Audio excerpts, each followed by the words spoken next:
Hello, my name is Phyllis Gordon, and I've been blessed to be a children's minister for many years. Now, during those years, I worked at 4 different churches. While working at the second church I was serving in, I worked over babies through 6th grade, and for a few of those years, middle school.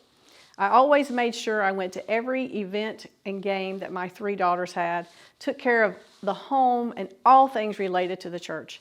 I took care of everyone but me, and I did this for 8 years. Then in September of 2012, God was telling me it was time to step down and trust Him. But I was so stubborn, I wouldn't do it. I was so worried about not having my income. And then something happened in November of that year that really got my attention. Now, it was like a 2x4 upside my head. So I told God that I would step down. When I left, I was mentally, physically, and spiritually spent, just completely burned out.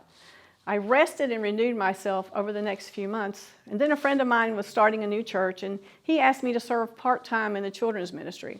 My husband Doug and I prayed about it and believed that was what God wanted, so I agreed, and our family went to serve there. And after a few years, family issues started taking a large amount of my time. My mom got diagnosed with dementia, and she was getting worse, and I felt God was telling me once again it was time to step down so I could focus on helping my parents. I was thinking I would never serve as a children's minister again. Then right after that, my youngest daughter called and told us she was in a wreck and had totaled her car. 5 days later after that, my mom got very ill and was in ICU in the hospital in the mountains. So while I was in the mountains there with her, our middle daughter called from Raleigh and said she had been in a wreck and had totaled her car.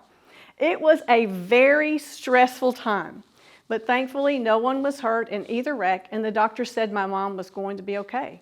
So my dad sent me home to help take care of all things related with the 2 daughters who had been in the wrecks. Now, driving home, I came up to an intersection, and there were fire trucks and police cars everywhere.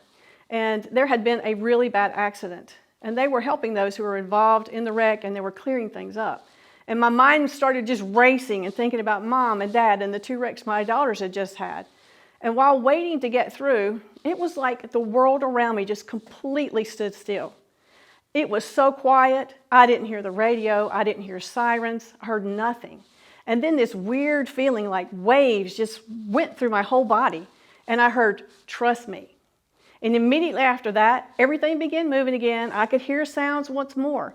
I sat there shocked. The Holy Spirit had just talked to me. I never will forget that. And God told me to trust Him. So I did. After things settled down, we came to visit Real Life Church, and a friend of ours here that we had known for a long time came running up to us and said, "Are you here for the children's director's position?" And I said, "I didn't even know you were looking for one," but that I would pray about it. That was October of 2018. So after much praying, Doug and I felt that he wanted me to apply for the position, and I did, and I started in March of 2019. I have to tell you, I've had so much fun ministering to the kids and their families. God really renewed my call to the ministry, and I truly love serving here. God showed me I wasn't done serving Him. Now, have you ever been burned out, or are you struggling with should you serve? Do you feel like you aren't qualified to serve? Well, just remember that God always equips those who He calls to serve in a certain area. And when you do serve, man, it gives your life so much purpose. He can renew your desire to serve Him again, just like He did for me. You just need to talk to Him about it. Hey, thanks for listening to my real life God story today.